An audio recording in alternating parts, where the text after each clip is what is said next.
Namma Mysore Foundation in collaboration with Sri Chamundeshwari Development Authority organized Chamundi Hills Cleaning Drive. Road cleaning,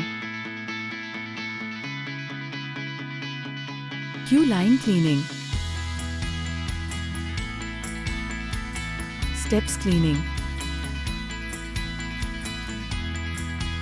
temple outside premises cleaning,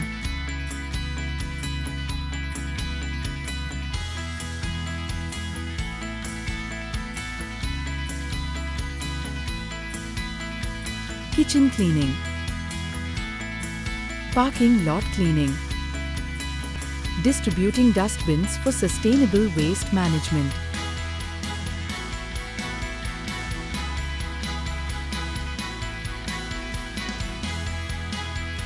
educating shop vendors about waste segregation,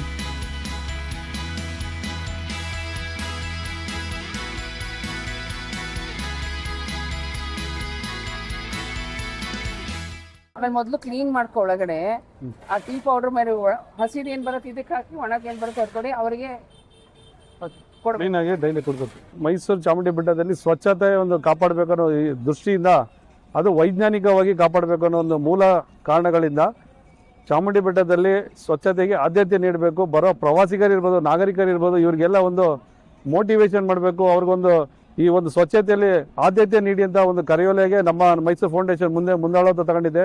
ಇಲ್ಲಿ ಜನಸಂದಣಿ ಜಾಸ್ತಿ ಆದ ಹಾಗೆ ಅನೇಕ ಸಮಸ್ಯೆಗಳು ಹುಟ್ಕೊಂಡಿವೆ. ಏನು ಸಮಸ್ಯೆಗಳು ಅಂತಂದರೆ, ನಮ್ಮ ಸುತ್ತಲಿನ ಪರಿಸರವನ್ನು ನಾವು ಸಂರಕ್ಷಣೆ ಮಾಡಿ ಇಟ್ಕೊಳ್ತಕ್ಕಂಥದ್ರಲ್ಲಿ ನಾವು ತುಂಬ ಹಿಂದೆ ಬಿದ್ದಿದ್ದೀವಿ.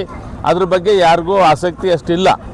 ಇದನ್ನು ನಾವು ಅವೇರ್ನೆಸ್ ಕ್ರಿಯೇಟ್ ಮಾಡೋಕ್ಕೋಸ್ಕರ ನಮ್ಮ ಮೈಸೂರು ಫೌಂಡೇಶನ್ನಿಂದ ಕಳೆದ ಕೆಲವು ವರ್ಷಗಳಿಂದ ಅದು ಆಷಾಢದ ಸಂದರ್ಭದಲ್ಲಿ ಬೀಳುವ ಕಸವನ್ನು ಸಂಗ್ರಹಿಸಿ ಬೇರ್ಪಡಿಸಿ ನಾವು ಸಂಗ್ರಹ ಮಾಡ್ತಾ ಇದ್ದೀವಿ. ನಾನು ನಮ್ಮ ಮೈಸೂರು ಫೌಂಡೇಶನ್ ಒಬ್ಬ ಟ್ರಸ್ಟಿಯಾಗಿ ಮಾತಾಡ್ತಾ ಇದ್ದೀವಿ. ಇವತ್ತು ಚಾಮುಂಡಿ ಬೆಟ್ಟದ ಕಥೆಯನ್ನು ನೋಡಿದ್ರೆ ಇದು ಪಾರಂಪರಿಕವಾದ ಸ್ಥಳ. ಇಲ್ಲಿ ತುಂಬ ಆಧ್ಯಾತ್ಮಿಕತೆಯನ್ನು ಎಲ್ರಿಗೂ ಮೂಡಿಸುವಂತಹ ಒಂದು ಸ್ಥಳವಾಗಿದೆ. ಈ ಆಧ್ಯಾತ್ಮಿಕತೆ ಜೊತೆಗೆ ಒಂದು ಸ್ವಲ್ಪ ಸ್ವಚ್ಛತೆ ಅನ್ನೋದನ್ನು ಕಾಪಾಡ್ಕೊಂಡು ಬಂದರೆ ಎಲ್ರಿಗೂ ಒಳ್ಳೆಯದಾಗುತ್ತೆ, ಹಿತವಾಗಿರುತ್ತೆ, ಆರೋಗ್ಯಕರವಾಗಿರುತ್ತೆ ಅಂತಕ್ಕಂಥದ್ದು ನನ್ನ ವಿಚಾರ. Namma Mysore Foundation. Small changes, big impact.